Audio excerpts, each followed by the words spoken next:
지난 시간에 출애굽 1세대가 하나님 주시는 안식에 들어가지 못한 이유가 무엇인가를 말씀을 통해 보았습니다.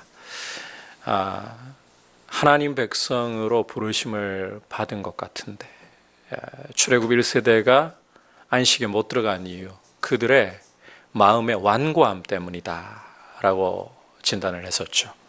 이 마음의 완고함은 죄의 유혹으로 오는 것이라고 했습니다.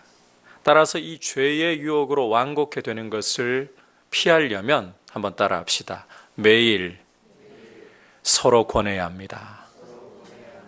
서로 믿음을 늘 권면해야 돼요. 이렇게 공동체로 함께 신앙을 세워가야 우리 혼자서는 죄의 유혹을 이기기 힘들어요. 혼자 뚝 떨어져 가지고요, 믿음 생활 죄를 이기면서 잘해보라.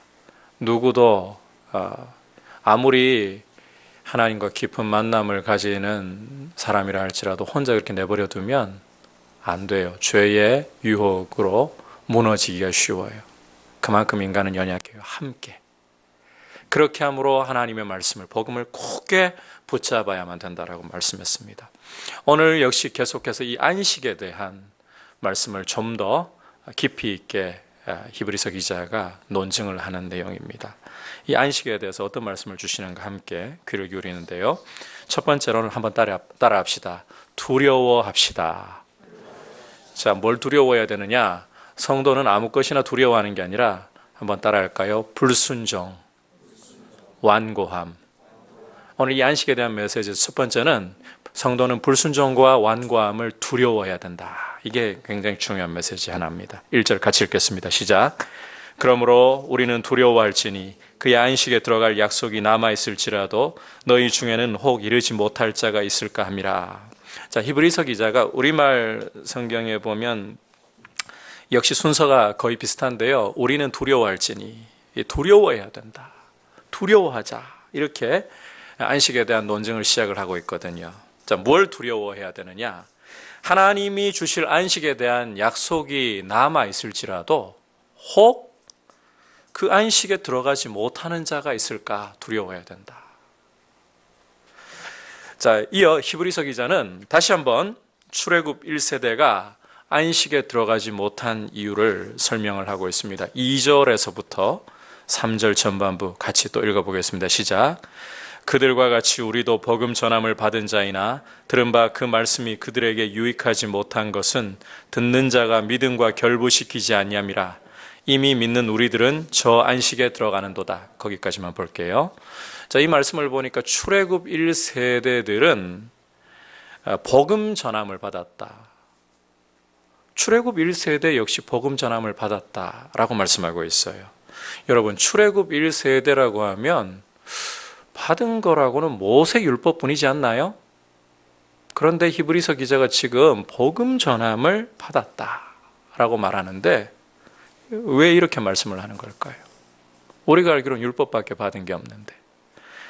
자, 그런데 여러분, 율법의 성격을 우리가 좀 지나치게 율법 그러면 율법주의하고 혼동을 해가지고 부정적으로 취급을 하는데 율법과 율법주의는 다른 것입니다. 율법이라는 것은 하나님의 성품을 계시하는 거룩하고 선하고 좋은 것이에요. 그리고 율법은 장차 오실 예수 그리스도를 모형과 그림자로 보여주고 있는 동일한 하나님의 말씀입니다. 그런 의미에서 복음이라고 할 수 있고, 또 이 율법 안에 보면 제사법이 왜 있습니까? 바로 장차 오실 예수 그리스도의 그 십자가의 대속을 보여주기 위해서, 또 부활하셔서 승천하시고 영원한 제사장으로 당신의 백성을 중보하시는 하나님 나라의 왕으로서 다스리시는 그 예수님을 보여주기 위해서. 따라서 구약 시대에도 율법을 받은 사람들이라도 충분한 빛은 아니지만 예수님에 대한 이 계시를 받은 거예요. 다른 말로 복음을 받은 거예요. 자, 주목할 것은 이 복음을 출애굽 1세대가 받았음에도 불구하고 안식에 못 들어갔다는 거예요. 그 이유가 그 말씀을 믿음과 결부시키지 못했기 때문이라는 겁니다. 믿음과 말씀을 결합을 시키지 않았다는 거예요. 여러분, 말씀을 그냥 듣는 것만으로는 유익을 얻을 수가 없습니다. 들은 말씀을 따라합시다. 믿음과 결합시켜야. 우리가 쉽게 쓰는 용어로 말씀을 듣고 믿어야만 된다는 거예요. 그래야 하나님 말씀이 주는 유익을 누릴 수가 있다는 것입니다. 자, 이 사실을 잘 보여주는 것이 바로 씨 뿌리는 비유입니다. 예수님께서 씨 뿌리는 비유를 말씀하시면서 네 가지 종류의 땅을 말씀하셨죠. 길가와 그 다음에 흙이 얇게 덮인 돌 위, 그리고 가시덤불 속, 그리고 마지막으로 좋은 땅, 농부가 이미 다 기경을 해놓은 좋은 땅. 자, 네 가지 땅이 뭘 보여주는가 하면요, 여러 가지 부류의 사람들을 말하는 거예요. 예수님의 말씀을 그 당시에 들었던 여러 가지 부류의 사람들. 그런데 여러 가지 부류의 사람들이지만 결국 따지고 보면 두 부류의 사람밖에 없습니다. 어떤 부류의 사람일까요? 열매를 맺는 사람들과 결국은 열매를 맺지 못하는 사람들. 자, 그럼 이 사람들에 대한 주님의 해석을 우리가 귀를 기울여 보면, 자, 네 종류의 사람들, 결국은 두 부류지만 이들 전부 다 우선 보세요. 길가에 해당하는 사람이든, 그 다음에 흙이 얇은 돌에 해당하는 사람이든, 가시덤불 속에 해당하는 사람이든, 좋은 땅에 해당하는 사람들이든, 일단은 하나님의 말씀을 전부 다 들었어요. 이 네 종류의 사람들의 공통점은 하나님의 말씀을 다 들었다는 거예요. 말씀을 못 들은 사람 아무도 없습니다. 열매 못 듣는 이유가 말씀이 안 주어져서 천만에요. 말씀은 다 주어졌어요. 동일하게. 다 들었어요. 그런데 똑같이 한자리에서 말씀을 듣고 있는데 결과는 두 부류로, 열매를 맺는 부류와 맺지 못하는 부류로 나뉘어 버렸다는 겁니다. 따라서 이 씨 뿌리는 비유가 똑똑히 보여주는 것은 말씀을 듣는 것만으로는 유익을 얻을 수가 없다는 겁니다.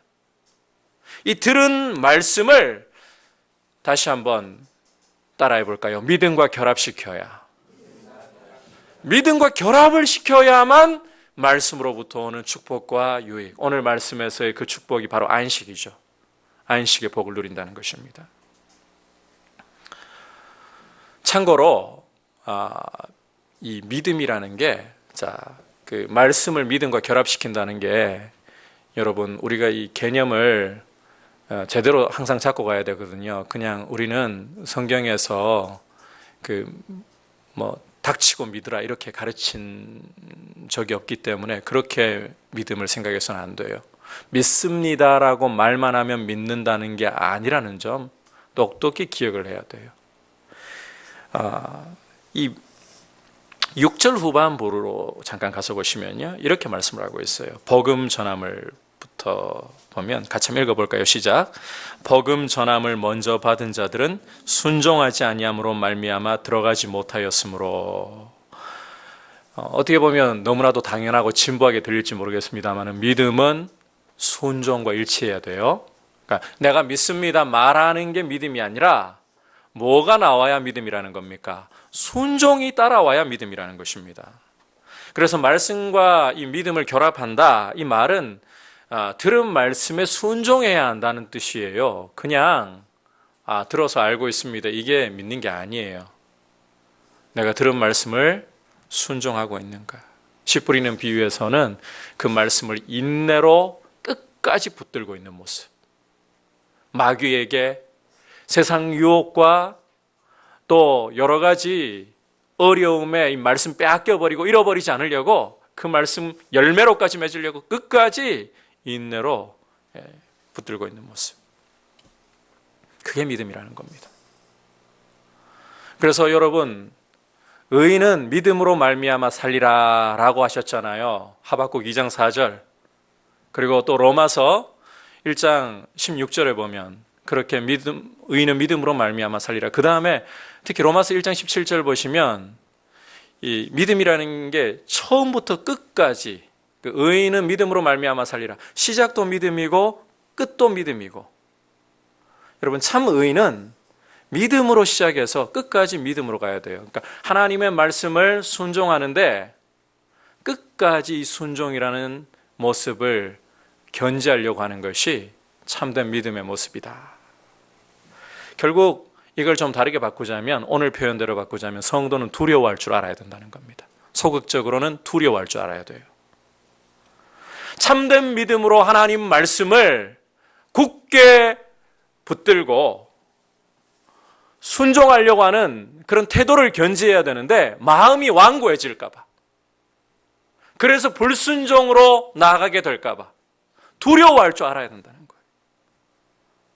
자, 그렇다면 여러분 여기에서 질문 하나 좀 제기를 해볼게요.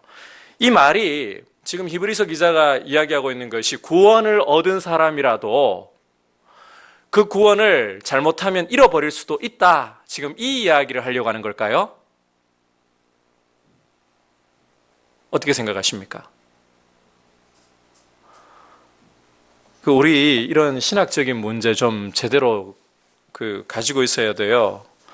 요즘에 여러분 그냥 자칫 잘못하면 하나님 말씀에 대해서 너무나도 이 여러 가지 혼돈스러운 이야기들이 많기 때문에, 솔직히 여러분 인터넷 검색해가지고 믿음에 대해서 알아보려고 하면 상당히 많은 이 글들이 이단에서 올라온 글들이에요. 까딱 잘못하다가는 엉뚱한 걸 가지고 참 믿음인 줄로 생각하기 쉬워요. 이런 문제도 좀 제대로 한번 다루고 가봐야죠. 과연 이 구원의 확신이라는 것이 성도의 견인, 그러니까 택함을 받은 성도를 하나님이 끝까지 구원을 잃어버리지 않도록 견인해 주신다, 이게 그냥 사람 마음을 안심케 하려고 사람이 만들어낸 사상인가? 이 이야기를 해보자는 거예요. 어떻게 생각하십니까?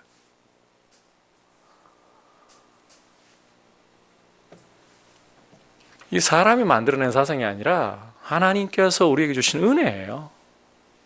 자, 따라서 오늘 말씀에 두려워해야 한다. 지금 히브리서 기자가 안식에 이르지 못하는 사람이 있을까 봐, 안식에 대한 약속이 남아있지만 거기에 이르지 못하는 사람이 있을까 봐 두려워해야 된다. 이것은 구원을 얻은 참성도가 구원을 잃어버릴 수 있다, 이런 이야기를 지금 하자는 게 아니에요. 오히려 참된 구원을 얻고 구원의 확신을 가지고 있는 참믿음의 사람이라면 정말 두려워할 걸 두려워할 줄 알아야 한다는 말이에요. 구원을 잃어버릴까 봐 두려워하는 게 아니에요. 오히려 이 얻은 구원을 끝까지 하나님 앞에 아름답게 완성해 나가지 못할까 봐. 이제 의인도 여러분, 우리 창세기 주일마다 말씀 듣고 있는데 그 두 종류의 의인을 보고 있잖아요. 아브라함처럼 자기뿐만 아니라 남을 위해서도 오히려 하나님의 은혜를 흘려보낼 수 있는 의인이 있는가 하면 또 어떤 의인이 있습니까? 자기 자신조차도 스스로 제대로 믿음 생활 하지를 못해가지고 다른 의인들의 기도로 하나님이 인자를 더해 주셔야만 겨우 불가운데서 구원하는 이런 사람도 있잖아요. 여러분, 참 믿음의 사람들, 참 하나님의 이 구원을 아는 사람들은 롯과 같을까 봐 구원 얻었나 못 얻었나 이게 정말 두려운 문제가 아니라 내가 불순종할까 봐, 나를 사랑하시고 독생자 주시기까지 은혜로 붙들어 주신 그 하나님 앞에 완고해질까 봐, 불순종할까 봐 두려워해야 된다는 거예요. 이것이 주님 안에 있는 참된 구원의 기쁨을 알고 있는 사람이 가져야 할 경건한 두려움입니다. 여러분, 우리가 소극적으로는 한번 따라 합시다. 완고함에 대해, 불순종에 대해 두려워할 줄 알아야 합니다. 여러분, 참된 구원의 기쁨을 아는 사람은 두려워할 줄 압니다. 하나님 앞에 완고해질까 봐, 불순종할까 봐. 성도가 두려워해야 될 건 그거예요. 지금 세상이 혼란하잖아요. 걱정하고 기도해야 될 건 맞는데 이것 때문에 일상생활이 마비되도록 미국 사람들이 지금 도널드 트럼프를 대통령으로 뽑은 것이 다들 입 모아가지고 하는 이야기가 미국 중산층 보면 그 미국 이 중부 지역 러스트벨트라고 부르는 이제 제조업에 관련된 그 노동자들로 이루어진 백인 중산층들이 다 붕괴돼 버리니까 이민자들이 들어와서 노동력 대신해 버리고 수입 물품들이 미국 상점에 들어와서 싼 가격으로 들어와서 자기들이 점점 취해야 할 부를 잃어버리고 이런 것에 대한 결국 따져보면 돈 논리거든요. 그런 것에 대한 두려움이 우리가 상상도 하기 힘든 이 막말하는 이 성추문이나 이런 걸로 이 도덕성이 의심되는 이런 사람 대통령으로까지 밀어붙이잖아요. 그게 지금 미국 이상하다 할 게 아니에요. 세계적인 현상이에요. 성도는 무엇을 두려워해야 할까? 이걸 제대로 생각하는 사람이어야 돼요. 여러분, 우리가 정말 두려워해야 될 것은 돈이 없어서 두려움, 물론 일시적으로 두려울 수 있습니다. 그런 감정조차 부정하자는 게 아니에요. 경제의 문제가 우리를 누르기 시작할 때 불안할 수 있습니다. 근데 그 감정에 휘말려가지고 못 살겠네. 그러면 안 돼요. 두려움이 일어날지라도 하나님이 내 아버지신데 이렇게 말할 수 있어야 돼. 건강의 문제가 우리에게 큰 문제로 다가올 수 있어요. 건강을 잃어버렸을 때. 그럴 때에 이제 이 건강을 잃어버린 것 때문에 어떻게 사나? 잠시 불안할 수 있어요. 그러나 그것이 그 감정이 나를 지배하도록 내버려둬서는 안 돼요. 그것이 내 두려움이 되게 해서는 안 돼요. 오히려 하나님을 바라보지 못하는 것이 두려움이 되어야 돼요. 여러분, 우리가 이런 올바른 두려움을 가질 수 있기를 주의 이름으로 축복합니다. 이것이 안식을 누리는 성도의 첫 번째 태도예요. 두 번째는 적극적으로 한번 따라합시다. 힘써야 합니다. 뭘 힘써야 되느냐? 안식에 들어가기를, 순종하기를. 자, 이 무슨 말인가? 자, 이 부분에 대해서 이제 히브리서 기자의 논증을 좀 더 귀를 기울여 봐야 되는데요. 우선 여러분, 이 다음 이어지는 내용을 이해하려면 이 히브리서의 독자들이 유대인 출신 그리스도인이라는 사실을 이해하고 봐야 됩니다. 따라서 이들이 예수님을 믿는다고는 하지만 아직 이들의 성경 이해가요, 지금 이 히브리서를 받아보고 있는 독자들의 성경 이해가 여전히 율법에 묶여있는,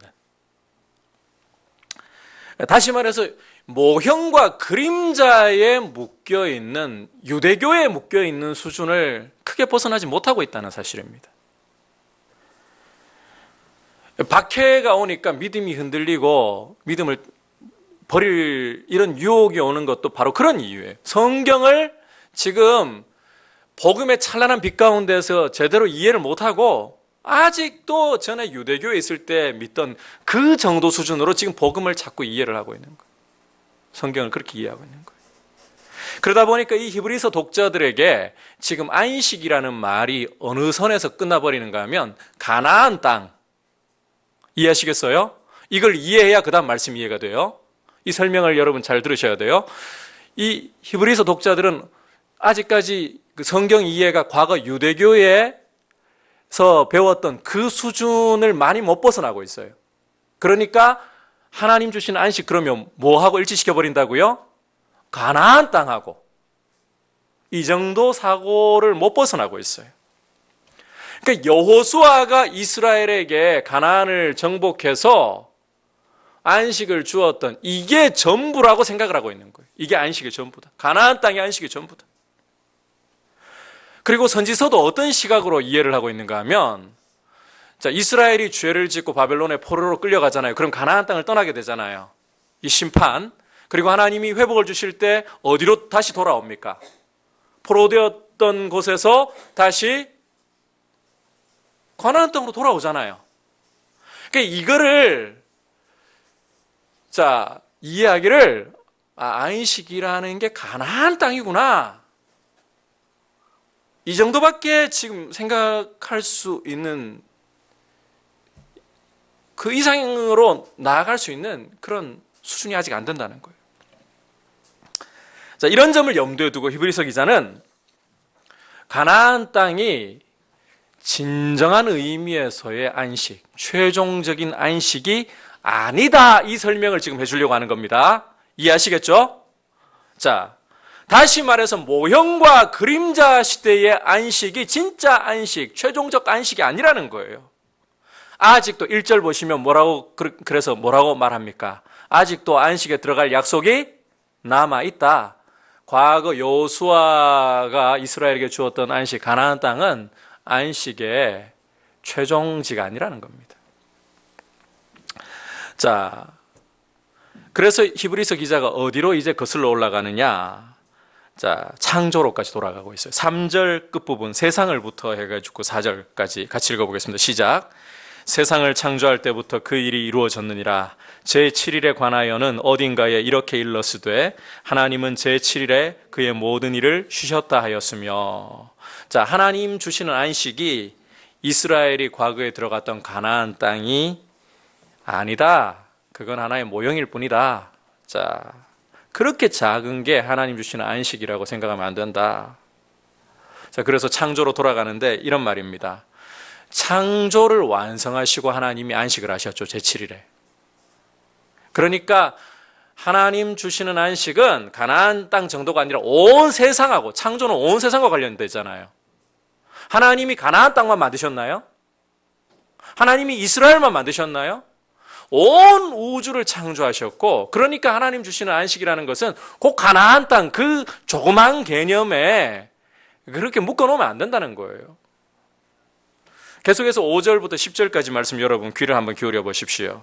또다시 거기에 그들이 내 안식에 들어오지 못하리라 하였으니 그러면 거기에 들어갈 자들이 남아있거니와 복음 전함을 먼저 받은 자들은 순종하지 아니함으로 말미암아 들어가지 못하였으므로 오랜 후에 다윗의 글에 다시 어느 날을 정하여 오늘이라고 미리 이같이 일렀으되 오늘 너희가 그의 음성을 듣거든 너희 마음을 완고하게 하지 말라 하였나니 만일 여호수아가 그들에게 안식을 주었더라면 그 후에 다른 날을 말씀하지 아니하셨으리라. 그런즉 안식할 때가 하나님의 백성에게 남아있도다. 이미 그의 안식에 들어간 자는 하나님이 자기 일을 쉬신과 같이 그도 자기의 일을 쉬느니라. 자, 여기서 설명 잘 들으셔야 돼요. 원래 하나님 안식에 들어가도록 애굽에서 건진받은 사람들, 출애굽 1세대를 가리키죠. 이들이 불신앙으로 마음의 완고함으로 안식에 못 들어갔죠. 따라오고 계신 걸 이거 이해하고 가야 되는 말씀 아니겠어요? 그죠? 듣고 이거 모르면 안 돼요. 그러니까 아시는지 반응을 좀 부탁드릴게요. 안식에 못 들어갔죠. 불신앙으로. 자, 그러면 이들이 안식에 못 들어갔으니까 그 자리가 남아있나요? 없나요? 아니, 들어가야 할 사람들이 안식에 못 들어갔으니까 자리 남아 있습니까? 없습니까? 있어야 되죠? 자, 그러면 출애굽 2세대는 그 안식에 들어갔나요? 못 들어갔나요? 들어갔잖아요. 게다가 그 숫자가 1세대, 자, 남자 장정만 세면 60만 정도. 2세대는 민수기에, 자, 1세대 다 죽고 난 후에 다시 계수해 보니까 60만 정도. 비슷하네요. 자리 다 끝나버렸겠네요. 안식 끝. 근데 만약에 끝이라면요, 그 다음 말씀이 성립이 안 되는 거예요. 아직 그런 이스라엘의 이해와 달리, 가나안 땅이 진짜 안식이라면 그걸로 끝이라고 해버려야 되는데, 그런 생각과는 달리 그 후대에, 한참 후대에, 여호수아보다 한참 후대에 다윗이 뭐라고 말을 했는가? 시편 95편에서 이런 말을 했다는 거예요. 오늘 너희가 그의 음성을 듣거든 너희 마음을 완고하게 하지 말라. 쉽게 말해서 말씀에 대한 이 순종으로 하나님 안식에 들어가라는 권면을 하고 있다는 거예요. 자, 출애굽 2세대가 가나안 땅에 들어갔으니까 그래서 안식이 끝나버렸다면, 가나안 땅의 안식이라면 다윗 시대에 가가지고 이미 끝나버린 안식에 대해서 또 들어가라고, 안식 아직 남아있으니까 들어가라고 할 이유가 있습니까? 없습니까? 없는 거죠. 그러니까 가나안 땅이 최종 안식 맞다 아니다? 이해되시겠어요? 아니라는 거예요.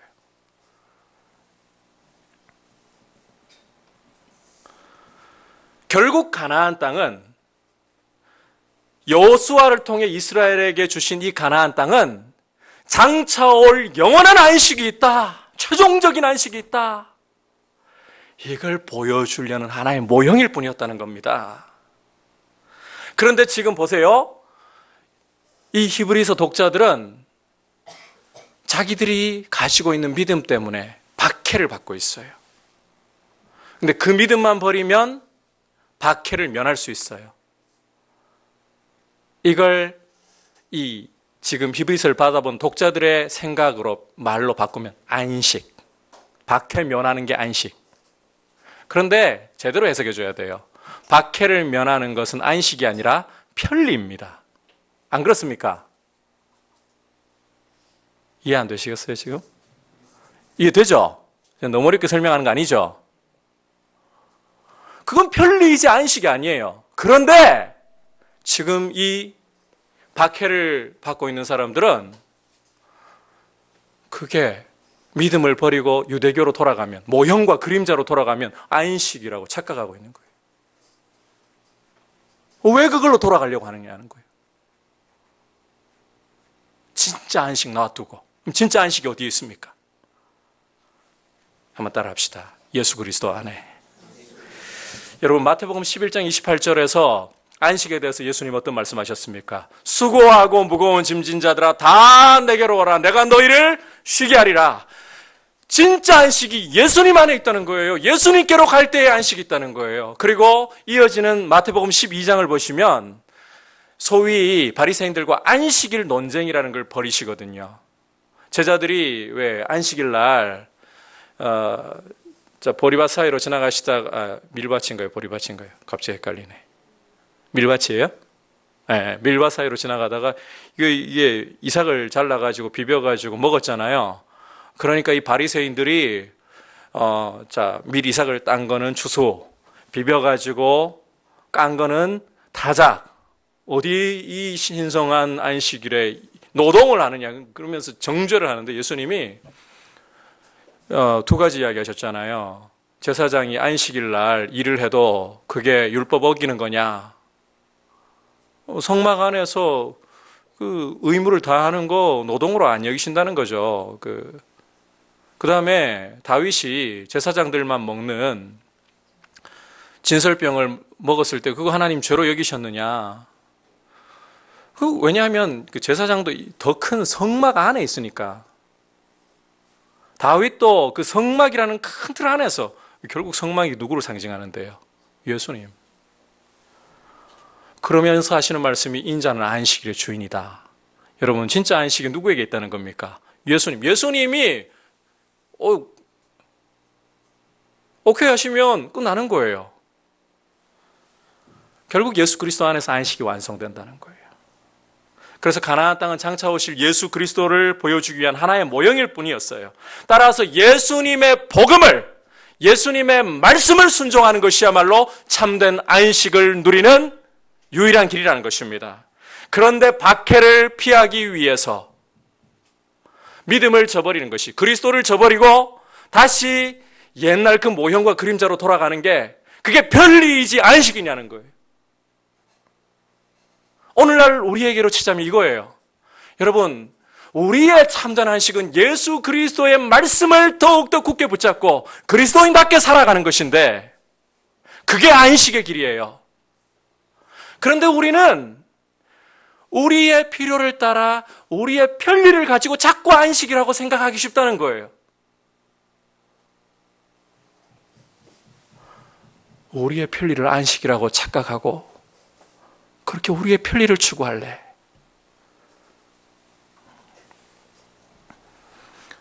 그래서 11절에 이렇게 말씀하고 있습니다. 같이 읽어보겠습니다. 시작. 그러므로 우리가 저 안식에 들어가기를 힘쓸지니 이는 누구든지 저 순종하지 아니하는 본에 빠지지 않게 하려 함이라. 여러분, 참된 믿음을 가지고 있는 성도의 특징은 예수 그리스도 안에 있는 안식에 들어가기를 힘써야 한다는 것입니다. 이미 믿음으로 예수님 안에, 안식 안에 들어가 있지만 주님이 다시 오실 때까지 날마다 그 안식을, 말씀을 순종함으로 계속해서 누려가는 것. 지금 그 말씀이에요. 안식에 못 들어가서 안식에 들어가라고 이야기하는 게 아니라 이미 들어간 성도는 계속해서 이 안식을, 말씀을 통해서 계속해서 선포하는 삶을 살아가는 것이 바로 성도다운 모습이다. 이게 세상을 여러분 놀래킬 수 있는 길이에요. 우리가 참된 안식을 누려야 세상이 우리를 통해 가지고 하나님 백성 다르구나, 이걸 알 수 있어요. 그러니까 쉽게 한번 좀 정의를 말씀드리고 이제 말씀을 맺을게요. 여러분, 앞서도 이야기했지만 우리 그리스도인들은 편리를 안식이라고 생각하면 안 돼요. 우리는 자꾸만 편리를 안식이라고 대체해서 생각하려는 경향이 있어요. 그래서 우리는, 물론 여러분 우리 몸도 쉬어야 되는 거 맞아요. 이걸 부정하자는 게 아니라 이런 생각을 하잖아요. 우리 마음이 사실은 회복되어야 하는 일에도 몸이 쉬면 다 쉴 거라고 착각할 때가 종종 있어요. 뭐 이런 경우 있잖아요. 쉬는 날 하루 종일 푹 자고 일어났는데도 이게 보면 피로가 덜 풀리는 것 같고 또 여러 가지 그 나를 짓누르는 여러 가지 일 때문에 여전히 피곤한 것 같고, 그러면 우리는 휴가가 너무 짧아서라고 말하잖아요. 너무 짧아서 그런 걸까요? 몸이 진짜 안 좋을 때는 그럴 때가 있긴 있어요. 하지만 보편적으로 보면 예수 안에서 참된 안식을 누리지 못하니까, 그 안식을 오늘 우리의 것으로 가져오지 못하니까 그 피로감 속에서 오히려 더 피곤한 건 아닐까요? 그런 경우가 참 많아요. 가짜 안식을 진짜 안식인 것처럼, 편리를 안식인 것처럼 우리가 대체해서 자꾸 생각할 때가 많아요. 여러분, 돈 없다고 세상하고 똑같이 벌벌 떨고 있으면 그 불안함 때문에 우리는 절대로 환경이 바뀐다고 달라질 것 같습니까? 못 바뀝니다. 달라지지 않습니다. 자녀의 문제 때문에 걱정하고 있습니까? 환경 바뀐다고 여러분 그게 달라질 것 같습니까? 그렇지 않습니다. 참된 안식은 예수 그리스도의 말씀을 붙들고 그 말씀에 순종할 때에 오는 것입니다. 그래서 참 안식을 편리와 바꾸지 말자는 거예요. 우리가 이 환경이 열리면, 이런 조건이 열리면 이게 내 마음을 쉬게 하고 편하게 하는 걸 거야. 그게 안식이 아니라 하나님의 말씀에 눈물 나고 괴로워도, 오늘 이 안식에 들어가는 길에 힘쓸진이라고 했습니다. 11절 보시면. 순종은 안 쉽습니다, 여러분. 때로는 내 마음에 죄의 욕심이 일어날 때 어금니 악물고 죄 안 지으려고 몸부림쳐야 돼요. 때로는이 아니라 늘 그래요. 주님 말씀 순종하려고 하면 때로는 눈물 흘려야 돼요. 손해봐야 돼요.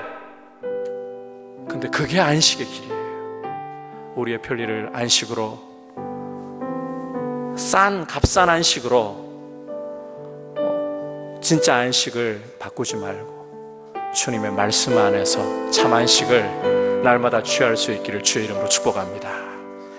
자, 그래서 두 가지. 첫 번째, 완고해지고 불순종하는 것을 두려워하십시오. 두 번째, 안식에 들어가기를, 주님의 말씀을 순종함으로 이 안식을 날마다 새롭게 하기를 힘쓸 수 있기를 주의 이름으로 축복합니다. 우리 같이 이 말씀을 생각하면서